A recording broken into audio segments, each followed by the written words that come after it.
Assalamualaikum warahmatullahi wabarakatuh.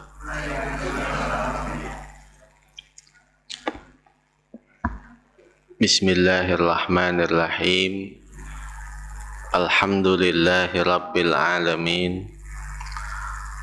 Wassalatu wassalamu ala sayyidina wa maulana Muhammad wa ala alihi wa sahbihi ajma'in, amma ba'd.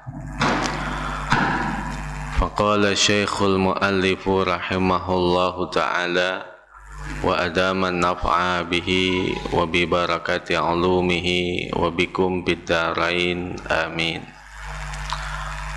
Qala radhiyallahu anna wa ankum. Qala radhiyallahu anhu. Kita buka halaman 8 paling atas. Qala radhiyallahu anhu, falau adkhalal mutawaddi'u, seandainya memasukkan orang yang berwudu, yadahu fil ma'il qalili, akan tangannya ke dalam air yang sedikit. Falau adkhalal mutawaddi'u yadahu fil ma'il qalili,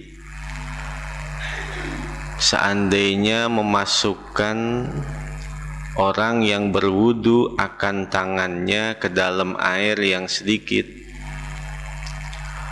ba'da ghasli wajhihi, setelah membasuh wajahnya, ghaira nawin al-igtiraba, tanpa ia meniatkan igtirab, menjadikan tangannya seperti gayung. Saral ma'ul baqi musta'malan, maka jadilah hukum air yang tersisa adalah air musta'mal.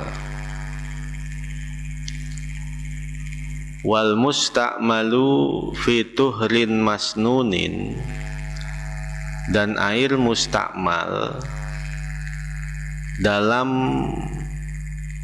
basuhan-basuhan yang disunnahkan, kal ghuslati tsaniyati, seperti basuhan yang kedua, wasalitsati, dan basuhan yang ketiga, tasihhut taharatu bihi, maka sahlah bersuci dengannya. Orang yang berwudu ada kalanya menggunakan air itu yang disebut dengan al-ma'ul jari, air yang mengalir, ataupun dengan menggunakan al-ma'ur rakid, air yang tiada mengalir, atau dia berwadah di satu tempat yang dalam bahasa ilmu fikih disebut dengan ina. Kalau air yang mengalir seperti di keran ataupun kucuran-kucuran, itu tidak akan terkena hukum air musta'mal. Artinya air yang telah digunakan untuk basuhan-basuhan yang wajib. Yang menjadi permasalahan itu ketika bersuci, baik mandi ataupun berwudu, air itu ditampung di satu wadah yang disebut dengan ina atau bejana. Maka hukum al-ma'ur rakid terbagi menjadi dua macam. Ada al-ma'ul katsir, ada al-ma'ul qalil. Al-ma'ul katsir artinya air yang banyak, air yang lebih dari mencapai ukuran 2 kullah. Sedangkan al-ma'ul qalil, air yang sedikit, air yang kurang ukurannya dari 2 kullah. Maka dua kullah itu adalah air yang ditampung di satu tempat yang ukuran tempat itu adalah 60 cm. 60 cm lebar, 60 cm. Maka air itu sudah dikatakan hukum air yang lebih dari 20. Maka seandainya pada pembahasan pagi hari ini al-mutawaddi, orang yang berwudu, hukum wudu berbeda dengan hukum mandi. Kalau mandi, ada mandi wajib, ada mandi sunnah, ada mandi biasa. Sedangkan orang yang berwudu itu tidak ada wudu wajib, wudu sunnah, wudu biasa. Ketika orang berwudu, ya sudah, itu berwudu. Sehingga cukup ketika orang niat ketika berwudu adalah dengan seumpama dia berkata nawaitu.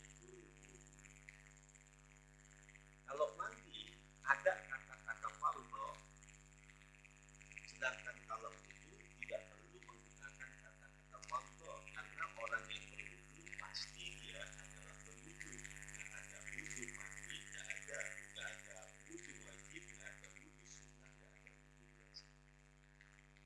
Dan tempatnya niat ketika kita berwudu adalah membasuh muka berbarengan dengan niat. Waktu kita cuci tangan, Nabi perintahkan orang yang berwudu. Ada orang yang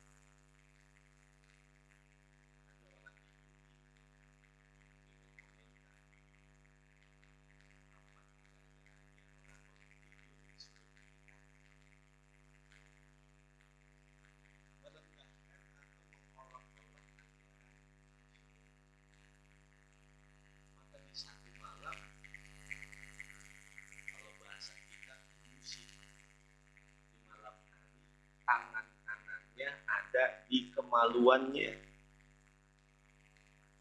Maka seketika itu pula dia tersadar, pantas Muhammad itu memerintahkan orang yang bangun tidur untuk mencuci tangan, karena dia tidak mengetahui apa yang dilakukan oleh tangannya saat dia tertidur. La yadri ma yaf'alu yaduh.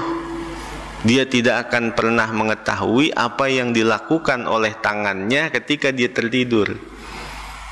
Malam-malam itu orang Yahudi, tangan kanannya ada di kemaluannya, maka seketika itu pula dia tersadar dan akhirnya dia masuk ke dalam agama Islam. Masuk Islam gara-gara memegang kemaluannya di malam hari. Orang yang berwudu seandainya menggunakan air yang sedikit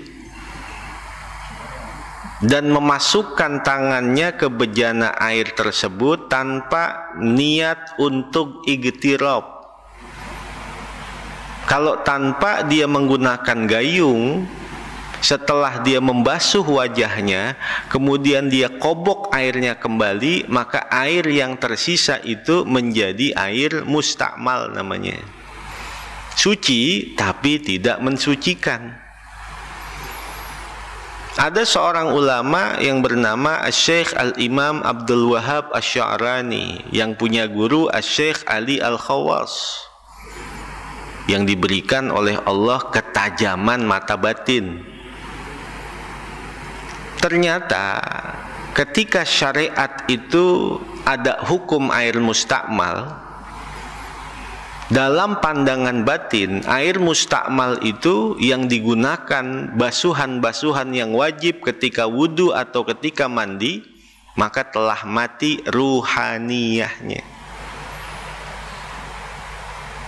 Ruhaniyah air dapat membangkitkan sel-sel tubuh, seumpama orang itu sehabis melakukan hubungan badan, maka kembali dihidupkan dan disegarkan dengan sebab ruhaniyahnya air tersebut. Kalau di dunia tempat pensucian dari sehabis buang air kecil, buang air besar, mandi janabah itu dengan air, maka nanti alat untuk mensucikan dosa-dosa di akhirat adalah api neraka. Makanya ada sebagian ulama itu boleh bertoharoh itu menggunakan api. Ada sebagian ulama yang terdapat di dalam kitab Mizanul Kubro bersuci menggunakan api. Sebagaimana Allah Subhanahu wa ta'ala mensucikan dosa-dosa manusia nanti di akhirat dengan api. Satu riwayat mengatakan, inna atwalan nasi mukthan finnari sab'atu alafi sanatin kama anna Allah subhanahu wa ta'ala khalaqad dunya mundu khuliqat ila an ufniyat. Manusia yang paling lama tinggal di neraka adalah sampai mencapai 7.000 tahun. Itu adalah orang Islam yang paling lama tinggal di neraka, 7.000 tahun. Dan ukuran 7.000 tahun itu disesuaikan dengan umur dunia ini. Sejak pertama kali diciptakan sampai nanti dunia ini dihancurkan, itu berusia hanya 7.000 tahun. Maka orang yang masuk ke dalam neraka di antara umat Islam itu tidak akan lebih dari 7.000 tahun. Kalau sudah mencapai 7.000 tahun, maka nanti akan dipindahkan ke sorga. Kenapa orang Islam itu harus mampir dulu ke neraka jika memang ditakdirkan dia masuk ke dalam neraka? Tujuannya tidak lain adalah untuk membersihkannya, mensucikannya dari dosa-dosa yang pernah dia lakukan dalam kehidupan dunia dan sebelum sempat bertaubat kepada Allah Subhanahu wa ta'ala. Ibaratnya orang yang sehabis kerja bakti membersihkan got, kotoran dan lain sebagainya, pakaiannya, celananya kotor, nggak bakal tuh pakaian yang kotor langsung dimasukin ke dalam lemari. Pasti melalui proses pembersihan dulu, dicuci dulu. Kalau sudah dicuci, dibersihkan, sudah rapi, baru dimasukkan ke lemari. Maka begitulah hakikat manusia yang masuk ke dalam neraka. Di neraka itu dibersihkan, disterilkan dari kotoran, dosa-dosa.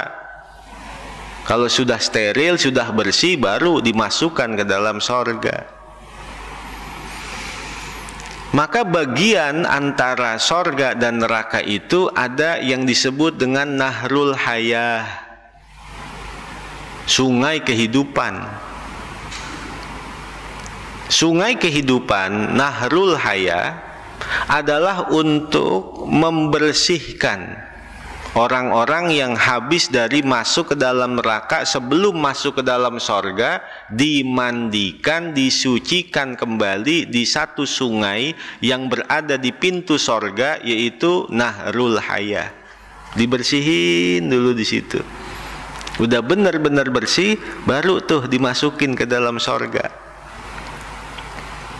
Tetapi orang yang pernah mampir ke neraka,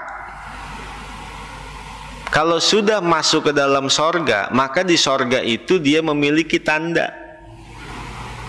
Terdapat tanda hitam di jidatnya.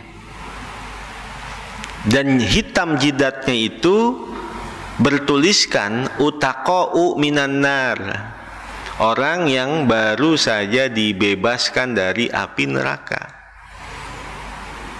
Maka sepanjang dia berada di sorga, dia tutupin jidatnya karena malu.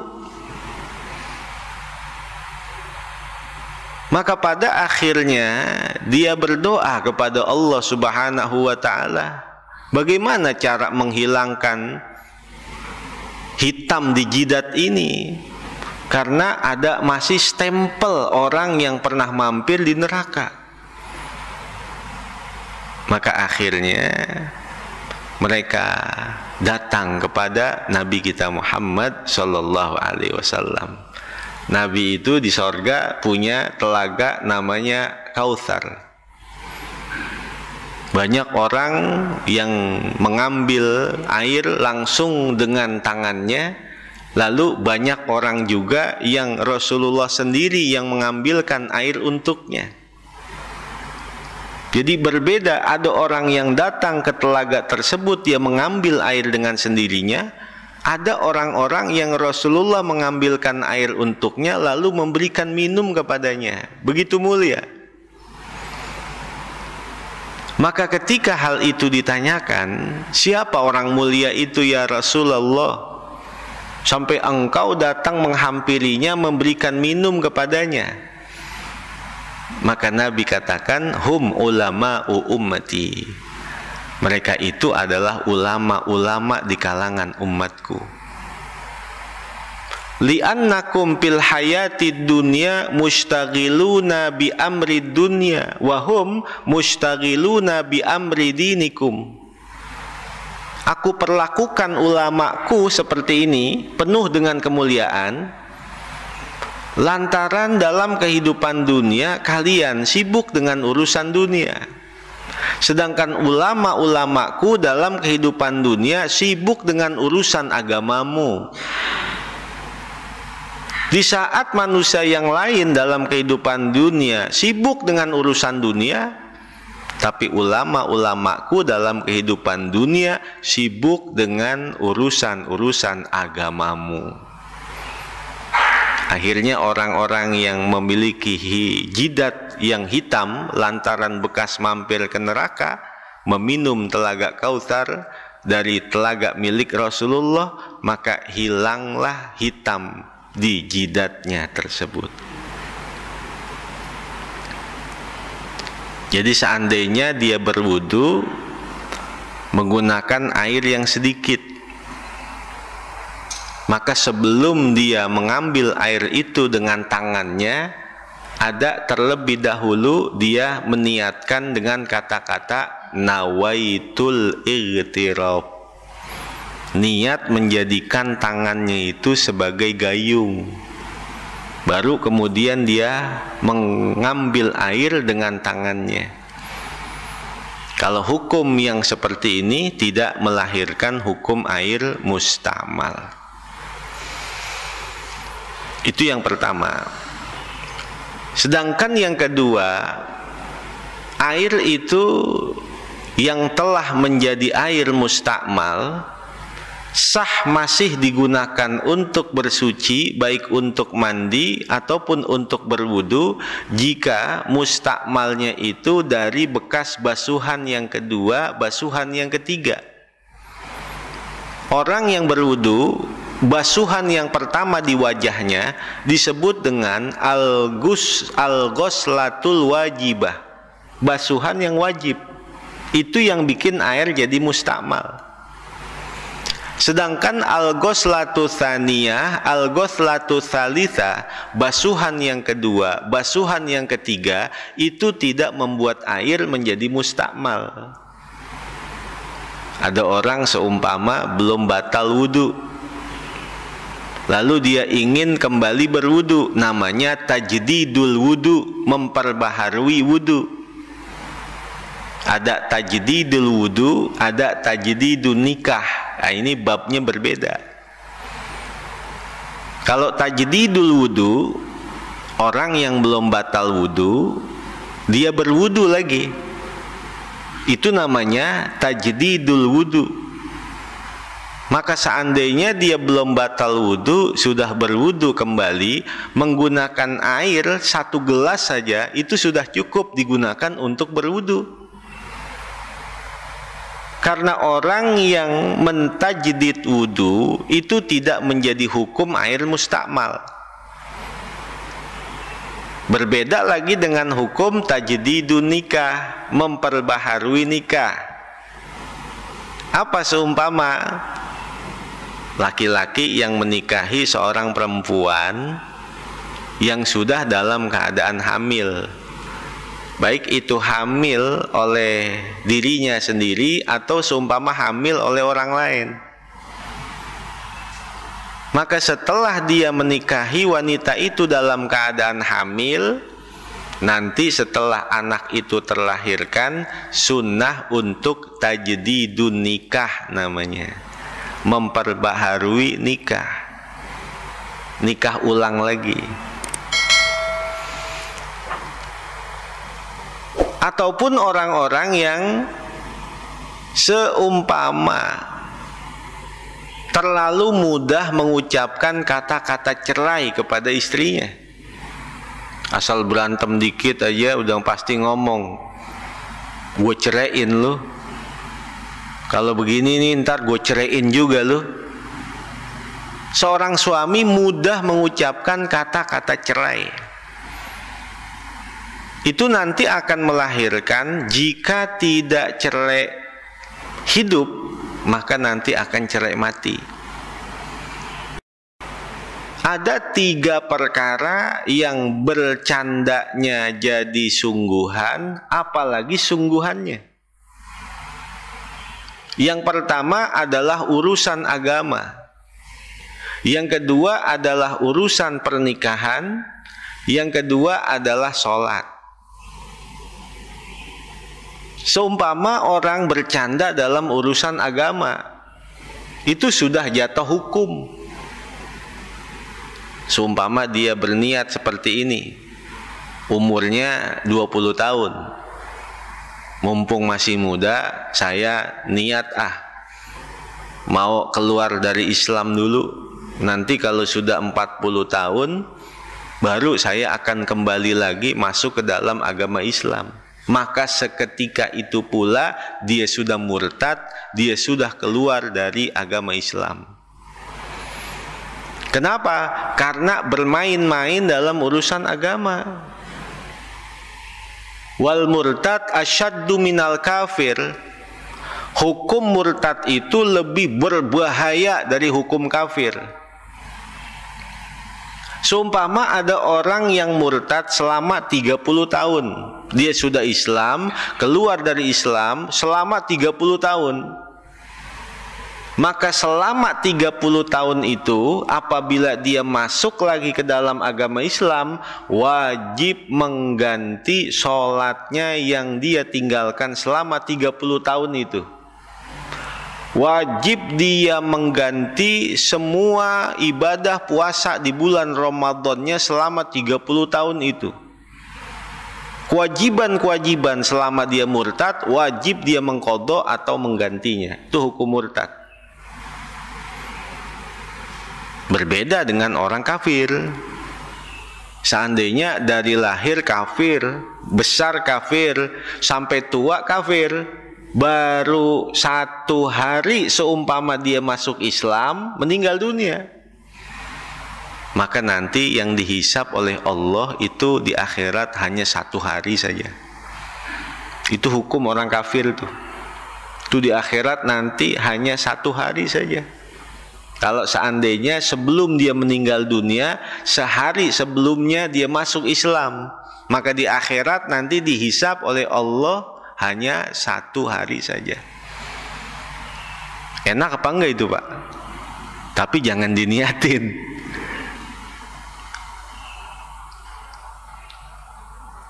Yang pertama, yang bercandanya jadi sungguhan itu dalam urusan agama.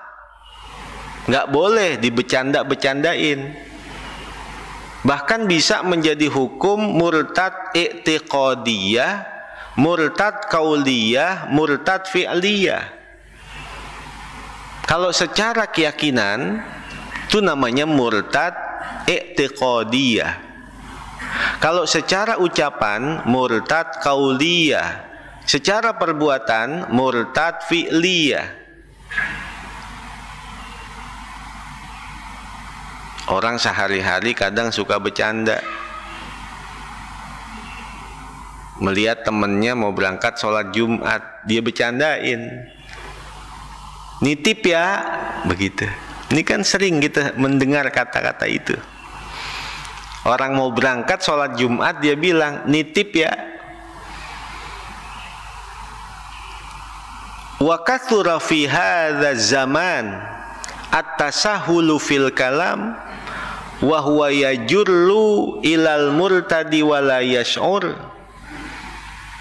Banyak sekali ucapan-ucapan yang memperolok-olok urusan-urusan agama dan dia terjerumus ke dalam jurang-jurang kemurtadan, namun dia tidak sadar itu. Itu murtad qauliyah. Karena yang namanya kewajiban Jumat bukan hanya wajib untuk orang yang dia bercandain, tapi juga wajib buat dirinya. Ataupun seumpama ada orang yang bilang, oh urusan akhirat itu kan urusan masa depan yang belum tentu ada kebenarannya, belum tentu ada jaminan kebenarannya, karena orang yang menerangkan tentang akhirat pun belum pernah masuk ke akhirat itu. Itu pun termasuk dari ucapan secara hukum agama murtad qauliyah, keluar dari Islam secara ucapan. Itu yang pertama. Hal-hal yang dibecandain jadi beneran itu adalah urusan agama. Yang kedua adalah sholat. Sholat dibercandain itu pun bisa menjadi batal hukum sholatnya. Sumpama digantung, kalau nanti tamu datang, saya mau batalin sholatnya, seketika itu pula sholatnya udah batal. Atau dia niat mau ngebatalin sholatnya, namun gak jadi, seketika itu pula dia sudah batal. Seandainya dalam hukum sholat, seorang imam baru 2 rakaat sholat maghrib udah salam, baru 2 rakaat sholat maghrib imam sudah salam, maka makmum menegur imam tersebut, Pak Imam, tadi kurang 1 rakaat. Kalau seandainya yang jadi imam kita, apa yang akan kita lakukan? Kita jadi imam, ditegur sama makmum, Pak, kurang 1 Pak. Nah, imam yang ditegur makmum kurang 1 rakaat, apa yang dia lakukan?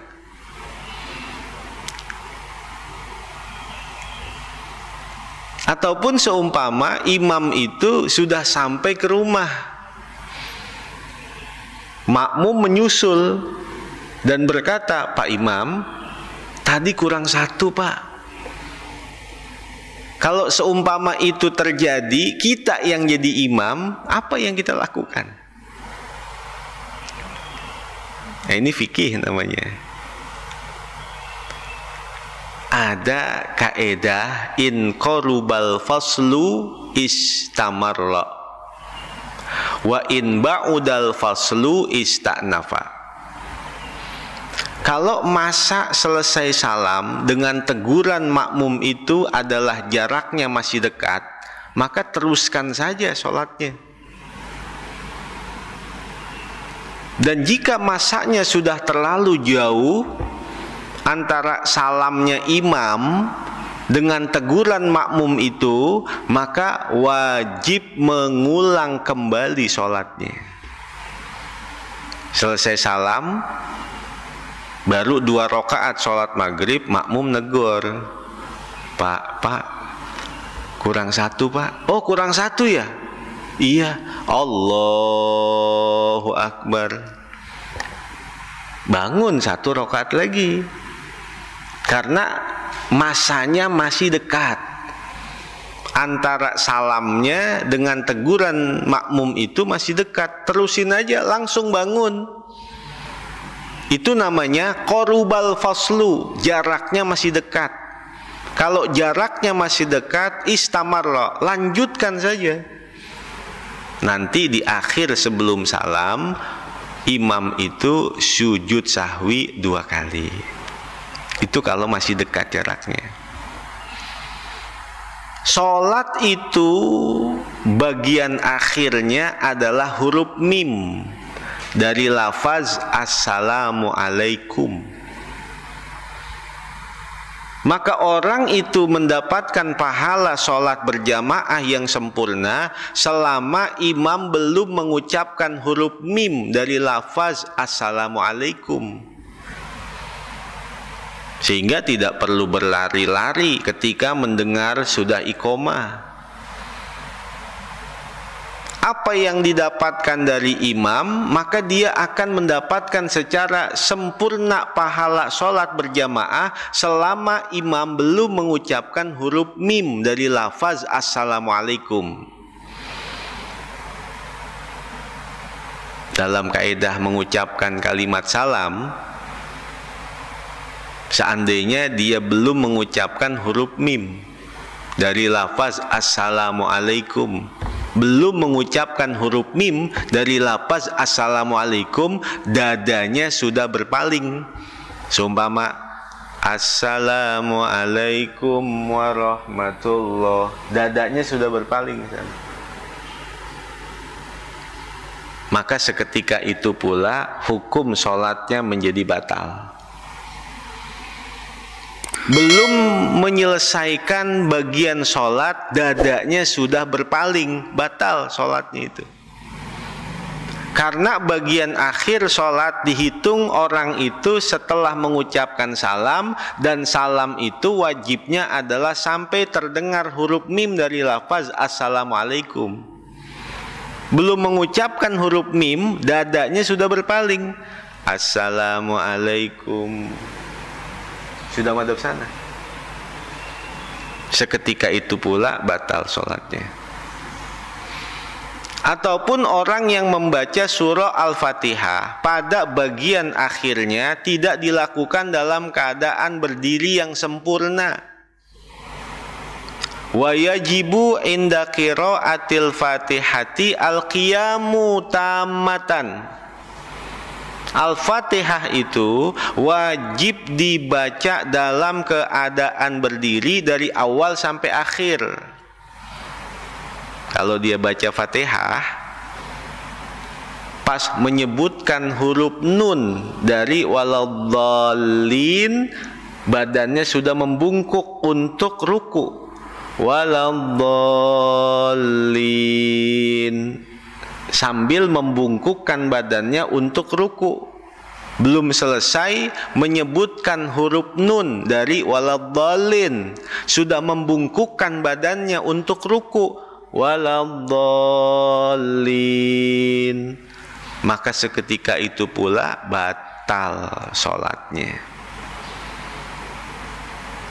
Orang waktu mengucapkan salam, yang menoleh itu hanya wajahnya, bukan dadanya.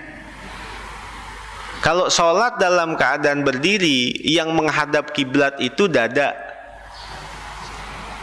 Kalau dia sholat dalam keadaan berbaring, yang menghadap kiblat itu sekujur badannya. Karena berbaring itu sama seperti kita membaringi mayit di dalam kubur, lambung kanan di bawah, miring. Dan terus dia dalam keadaan miring kalau memang dia sholat berbaring. Berbeda lagi dengan orang yang sholat dalam keadaan celentang. Itu kepalanya di timur, kakinya di barat, dan menghadap kiblat dengan wajahnya dan dua telapak kakinya. Kalau kita ngucapin salam, yang menoleh itu hanya wajahnya, dadanya jangan sampai ikut berpaling. Dan wajah menoleh adalah setelah mengucapkan huruf mim dari lafaz assalamualaikum. Assalamualaikum warahmatullah. Kiblat lagi. Assalamualaikum warahmatullah. Setelah mengucapkan huruf mim dari lafaz assalamualaikum, baru menoleh ke kanan atau ke kiri. Dan terlebih dahulu sebelum mengucapkan salam, hadapkan wajah ke kiblat. Assalamualaikum warahmatullah. Assalamualaikum warahmatullah. Itu salam yang paling sempurna. Kalau dia mengucapkan salam tanpa menggunakan alif lam, Assalamualaikum warahmatullah, Assalamualaikum warahmatullah, tidak menggunakan alif lam, maka dalam madhab kita, madhab al-imam asy-Syafi'i, seketika itu pula menjadi batal sholatnya.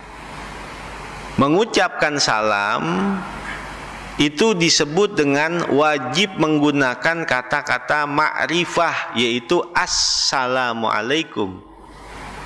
Tetapi waktu bacaan tasyahud boleh dibaca nakiroh, boleh dibaca ma'rifah.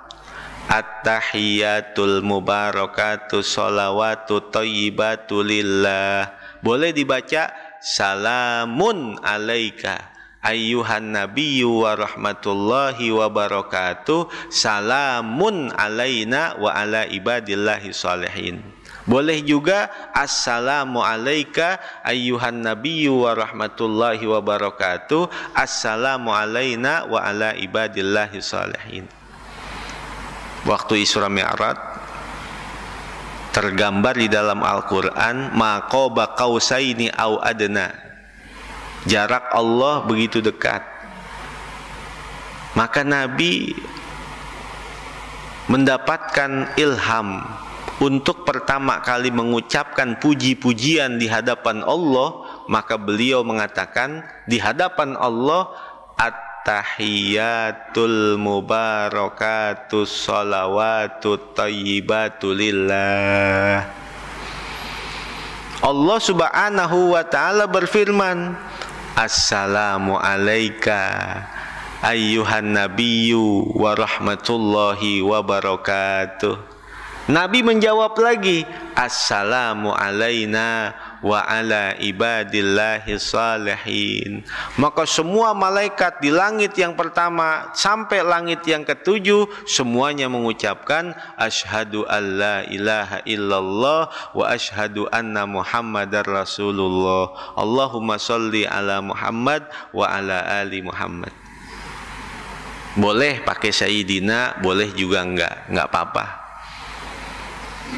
Maka bagian-bagian dari kalimat tasyahud itu adalah dialog antara Allah dengan Rasulullah. Sehingga as-salatu mi'rajul mu'minin. Salat itu adalah mi'rajnya orang yang beriman. As-salatu ursyul muwahhidin. Salat itu adalah pesta ibadahnya orang yang mentauhidkan Allah. Li'anna shalah jami'ah li anwa'il ibadatil malaikah, karena sholat ini adalah gabungan dari semua ibadah para malaikat yang ada di langit. Malaikat ada yang berzikir, ada yang bertahlil, ada yang sujud, ada yang melakukan berbagai macam ibadah. Maka dikumpulkan dalam satu pelaksanaan ibadah umat Nabi Muhammad sallallahu alaihi wasallam, yaitu sholat 5 waktu. Lalu kenapa juga sholat itu ada yang 2 rakaat namanya tsunaiyah, ada yang 3 rakaat namanya tsulasiyah, ada yang 4 rakaat namanya rubaiyah, atau masna wa tsulasa wa ruba. Ada yang 2, ada yang 3, ada yang 4. Kenapa enggak semuanya 2? Kenapa enggak semuanya 3? Kenapa enggak semuanya 4? Wa kana nabiyyu sallallahu alaihi wasallam inda mi'raji ra'a ajnihatal malaikah fis sama matna wa thulatha wa ruba.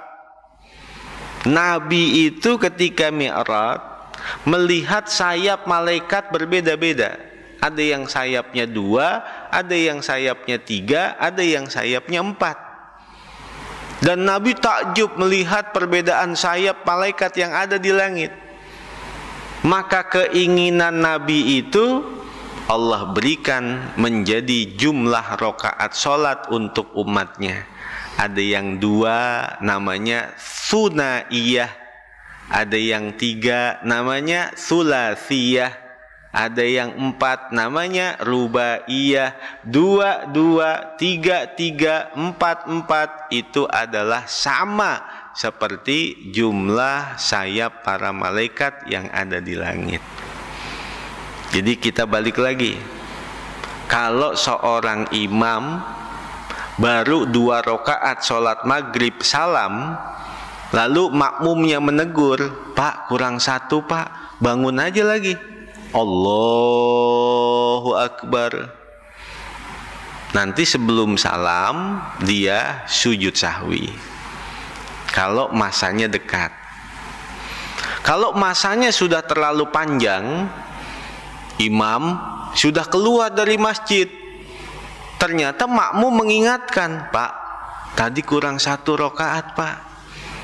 Karena waktunya sudah terlalu panjang, maka wajib mengulang kembali dari awal sholatnya itu.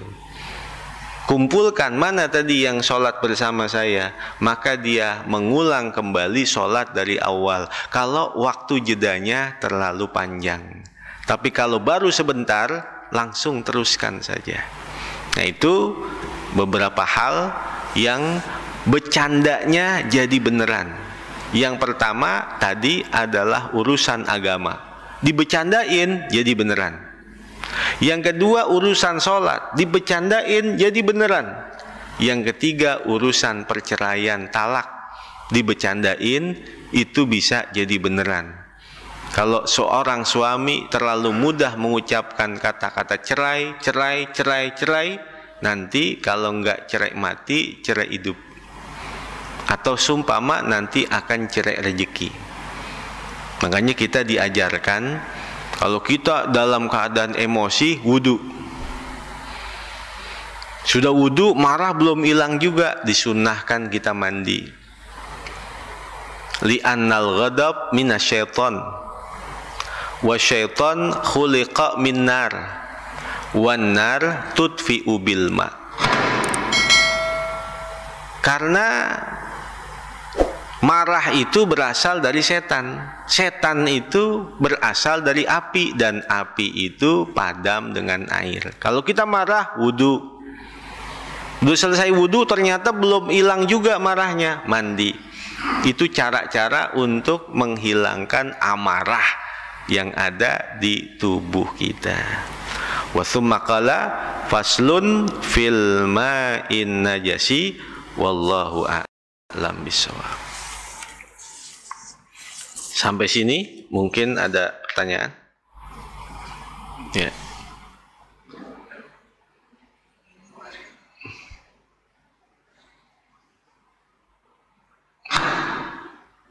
Terima kasih. Assalamualaikum warahmatullahi wabarakatuh. Waalaikumsalam warahmatullahi wabarakatuh. Saya ingin menanyakan tentang air yang suci dan suci tadi. Air tergantung satu gelas, itu atau air yang mengalir biasanya seperti dari keran. Sekarang ini kan rumah orang pada bertiga, jadi kadang tower itu kan ada atas. Maka biasanya orang duduk di bawah dengan dari satu atau tiga. Tahu-tahu kita nggak tahu di luar itu ada tikus mati di dalam air itu. Kan di bawah kita berwudu, apakah masih suci dan suci kan ada? Karena di atas kan tahu-tahu tower itu ada kemasukan tikus mati dan di bawah itu. Terima kasih. Ya, itu sudah pada pembahasan Kamis yang lalu. Hukum air yang sedikit kurang dari 2 kullah. Ini namanya air yang kurang dari 2 kullah ini. Yang ditempatkan di satu tempat namanya ina. Ini namanya ina.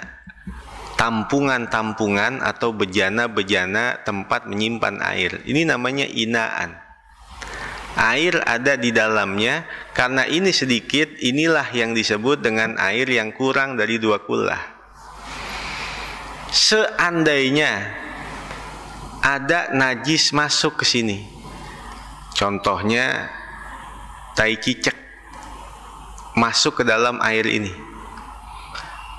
kita cium nggak ada baunya, kita lihat nggak ada perubahannya. Artinya secara kasat mata air yang sudah kemasukan tai cicak sedikit ini masih jernih, masih bersih. Tetapi secara hukum fikih, karena dia kurang dari 2 kullah, kemasukan najis yang sedikit, maka berubah ataupun tidak air ini sudah menjadi air najis. Ini udah air najis nih. Berubah atau tidaknya sudah menjadi air najis. Ini nggak boleh lagi diminum, haram diminum, karena sudah menjadi air najis yang kemasukan najis ke dalamnya. Dan hukum air ini disebut dengan ma'ul qalil, air yang sedikit yang kurang dari 2 kullah. Itu kalau air yang kurang dari 2 kullah. Lalu seandainya tempat penampungan air itu besar seperti toren, itu kan lebih dari 2 kullah. Lebih dari 2 kullah, airnya banyak, masuk najis ke dalamnya. Kalau hukum air yang sedikit masuk najis ke dalamnya, berubah atau tidak berubah, air itu sudah najis. Tapi kalau hukum air yang banyak, jika masuk najis ke dalamnya, dilihat dulu apakah ada perubahan atau tidak. Di dalam toron itu masuk tikus, mati di situ.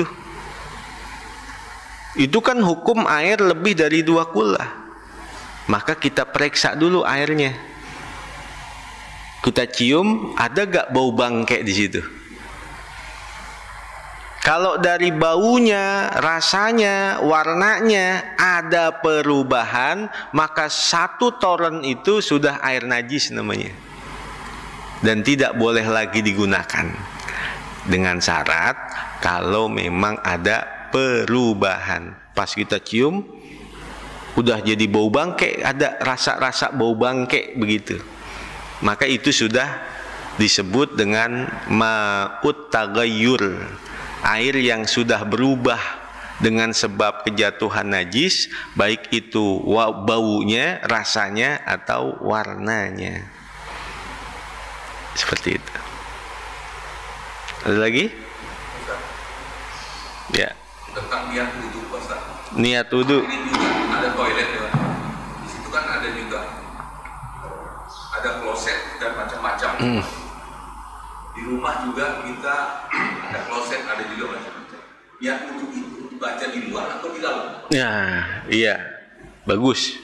Ini pertanyaan yang banyak sekali orang lakukan. Orang berwudu di WC, orang berwudu di toilet, hukumnya haram kalau ada kata-kata lillahi ta'ala.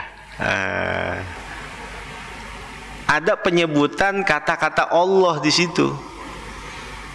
Wajibnya niat wudu adalah cukup nawaitul wudu, selesai. Kalau ada kata-kata lillahi ta'ala, itu haram diucapkan kalau memang dia berada di WC atau ada tempat pembuangan buang air kecil.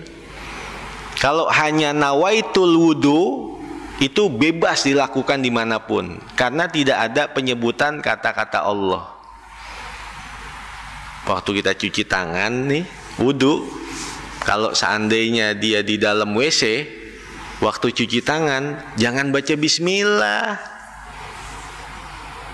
karena di situ terlalu agung menyebutkan nama Allah di tempat-tempat yang kotor. Wudu di WC, pas cuci tangan baca a'udzubillahi minasyaitonirrajim, bismillahirrahmanirrahim. Haram, karena menyebutkan nama Allah di tempat-tempat yang kurang baik. Terlalu agung nama-nama Allah disebutkan dalam tempat-tempat yang tidak baik. Lalu bagaimana kalau memang kita mau atau tidak mau berwudu di WC? Maka waktu cuci tangan awal, cuci tangan aja, kumur-kumur, lalu hidung, pas di muka, nawaitul wudu, selesai. Sempurnakan sampai tangan, kepala, kaki. Nanti pas setelah keluar dari WC, ambil air segayung, pas menyiram kaki kita, sambil baca Bismillah fi awalih wa akhirih. Bismillah fi awalih wa akhirih. Itu sama seperti orang yang makan lupa basmalah pada awalnya. Setan ikut makan di situ. Ketika suapan yang terakhir dia baca Bismillah fi awalih wa akhirih, maka setan memuntahkan makanannya itu. Begitu pula orang yang tidak sempat membaca Bismillah pada awal berwudu, boleh nanti dia baca pada basuhan telapak kakinya sambil membaca Bismillah fi awalih wa akhirih.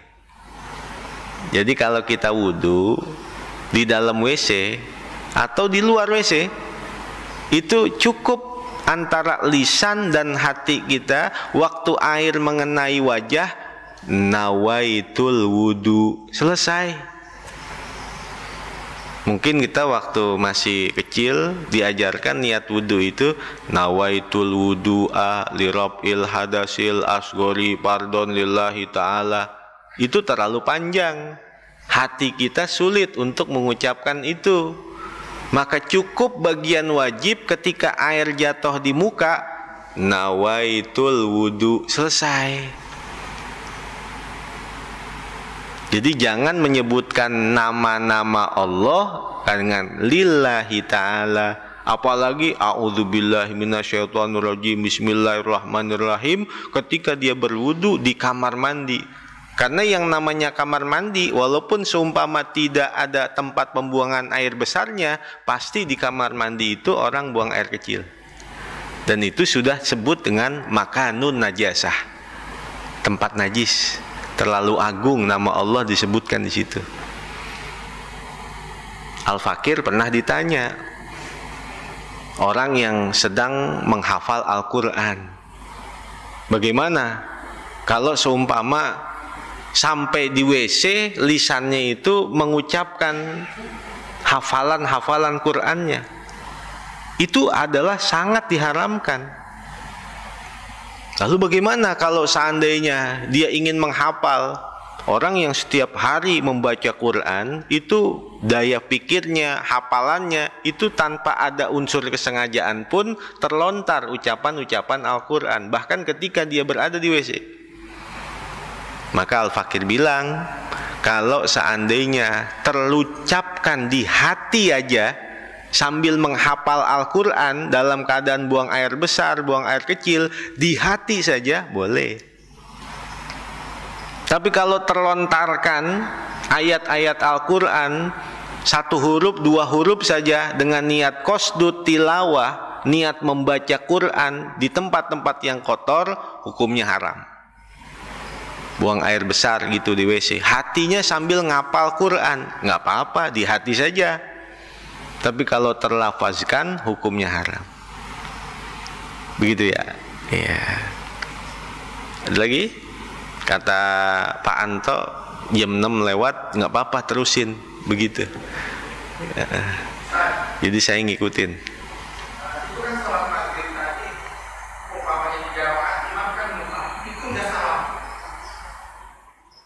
Ya, udah salam. Udah salam. Jadi imam itu baru 2 rakaat sholat maghrib salam. Makmum menegur, Pak kurang 1 Pak. Langsung aja bangun, Allahu Akbar. Nanti sebelum salam, imam itu sujud sahwi 2 kali. Berarti salamnya 4 kali salam. Salam yang karena lupa, dan salam yang kedua setelah melanjutkan sholatnya itu. Ada lagi? Ya, salam Allah.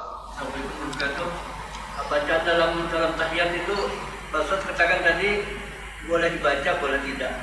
Terutama dibacaan Sayyidina Muhammad, Sayyidina semata-mata besar hanya untuk Allah.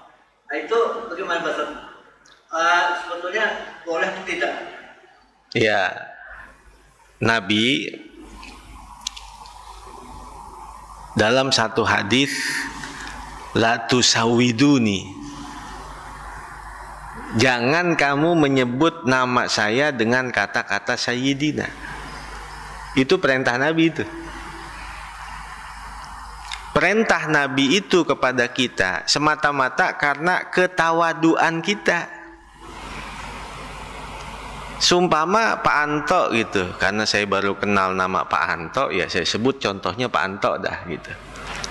Sumpama Pak Anto bilang, kalau manggil saya nggak usah pakai doktor, kiai haji, dokter Andes, MA, LC, MCK, nggak usah gitu. Seumpama MCK gitu.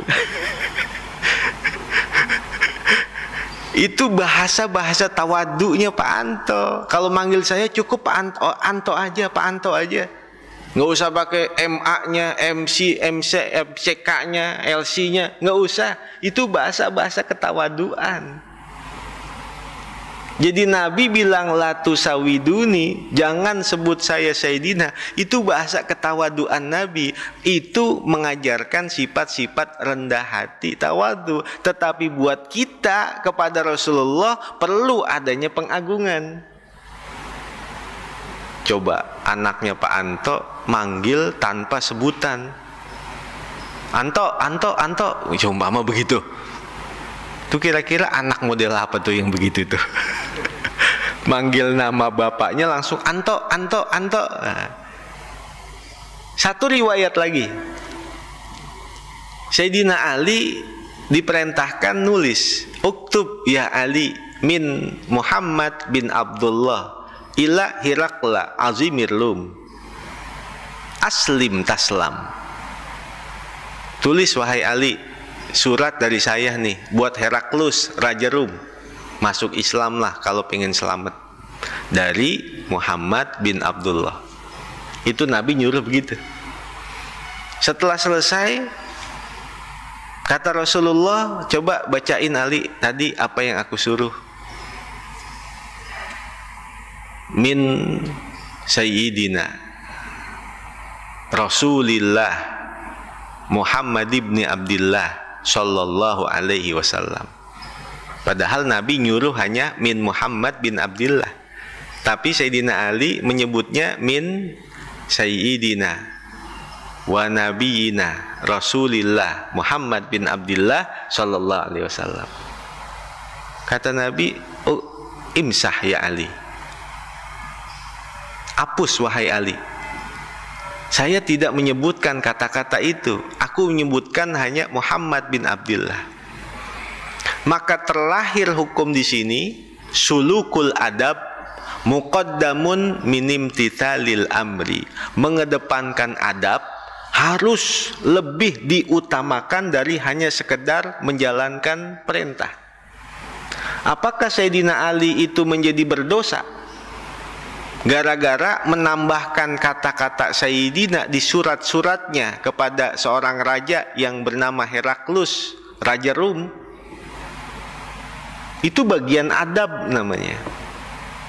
Kemudian Sayyidina Abu Bakar itu selalu dipesan sama Nabi, kalau saya berhalangan, kamu jadi imam wahai Abu Bakar. Satu hari Nabi terlambat. Ketika Abu Bakar itu sudah disuruh oleh jamaah untuk maju jadi imam, melihat Rasulullah mundur, Nabi dorong lagi, mundur lagi, Nabi dorong lagi, mundur lagi, seolah-olah nggak mau menjalankan perintah Rasulullah. Padahal Rasulullah sudah memerintahkan, kalau aku berhalangan engkau maju jadi imam wahai Abu Bakar. Tapi sudah diperintahkan maju, mundur lagi, didorong lagi, mundur lagi. Pertanyaannya, apakah Abu Bakar itu menentang perintah Rasulullah dan berdosa? Tidak, ini bagian adab. Kata Abu Bakar, tidak pantas seorang yang bernama Abu Bakar menjadi imam, sedangkan orang termulia menjadi makmum. Itu bagian adab namanya. Jadi boleh-boleh saja. Ya, seandainya orang itu, saya nggak mau mau pakai Sayyidina, nggak apa-apa, sah sholatnya. Atau seumpama, saya mau adab kepada Rasulullah pakai Sayyidina, ya itu lebih afdal. Jadi masalah-masalah yang begitu, ya semuanya memiliki kesepakatan dalil.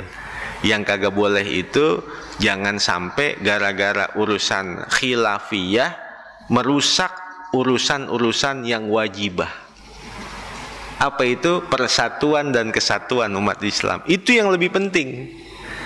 Jangan seumpama gara-gara ziarah kubur, gara-gara maulid, gara-gara tahlil, akhirnya jadi pecah belah umat Islam. Jangan sampai seperti itu.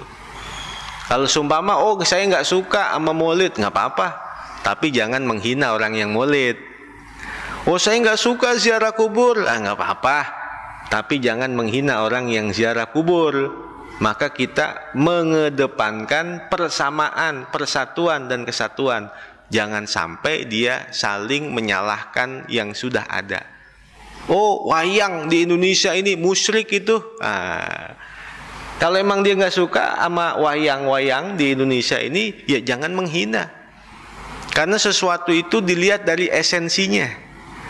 Jangankan urusan-urusan yang seperti itu, kita tiap hari seumpama puyeng gitu. Kalau belum kena bodrek, belum hilang puyengnya. Lalu dia bilang, kalau belum minum bodrek nih, saya masih sakit puyeng, masih puyeng. Itu musyrik itu. Jadi bagaimana akidahnya itu, keyakinannya itu, kalau seandainya dia menyembah kepada selain Allah, nah itu yang disebut dengan syirkul ibadah. Kalau dia punya keyakinan ada yang memberikan kekuatan, ada yang memberikan manfaat, ada yang mendatangkan bahaya selain Allah, nah itu namanya syirkul akidah. Orang main wayang, kalau seandainya wayang itu digunakan buat dakwah, seperti apa yang dilakukan oleh Sunan Kalijogo, berdakwah dengan wayang, apakah itu jadi musyrik? Ini cara dakwah di Indonesia yang model seperti ini harus dibenahi.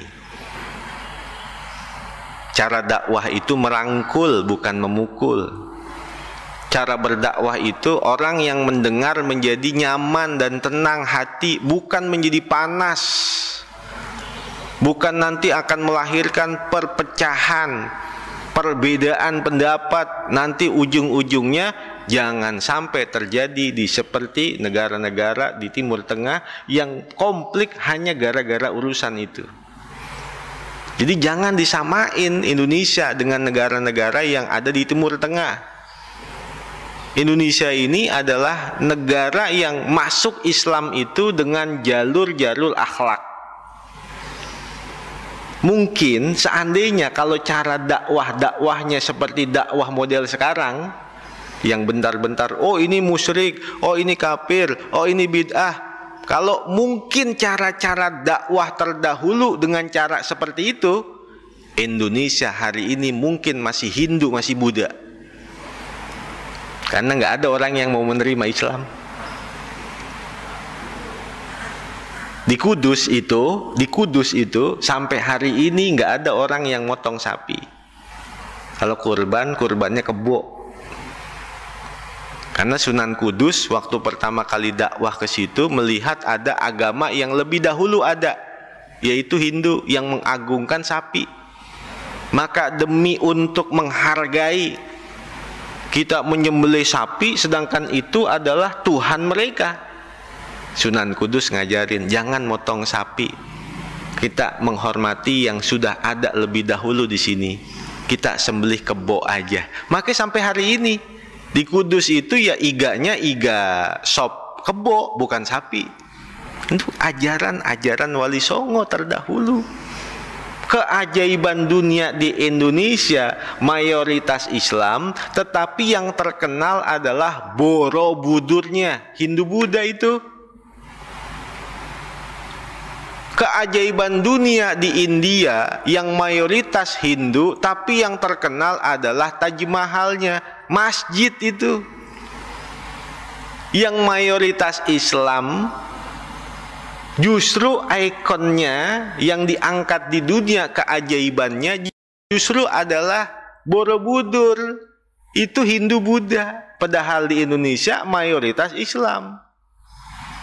Sedangkan di India yang mayoritas Hindu, yang diangkat keajaiban dunianya adalah Taj Mahal. Itu masjid itu.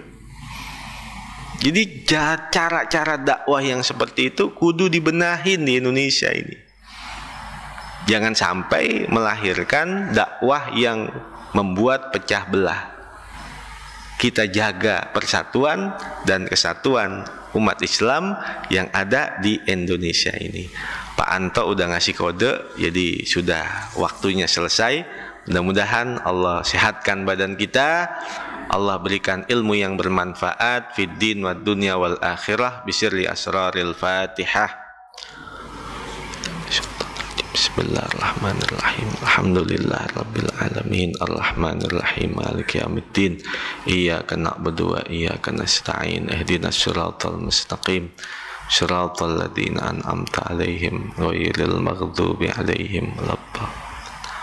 Bismillahirrahmanirrahim. Alhamdulillahirabbil alamin. Allahumma shalli wa sallim wa barik ala sayyidina Muhammad wa ala ali sayyidina Muhammad. Allahumma ighfir lana dzunubana wa liwalidayna warhamhuma kama rabbayana shighara. Allahumma aghnina bil ilmi wa zayyinna bil hilmi wa akrimna bit taqwa wa jammilna bil afiyah. Wa sallallahu ala sayyidina Muhammadin wa ala alihi wa sahbihi wasallam. Alhamdulillahirabbil alamin. Wallahu a'lam bissawab. Wassalamualaikum warahmatullahi wabarakatuh.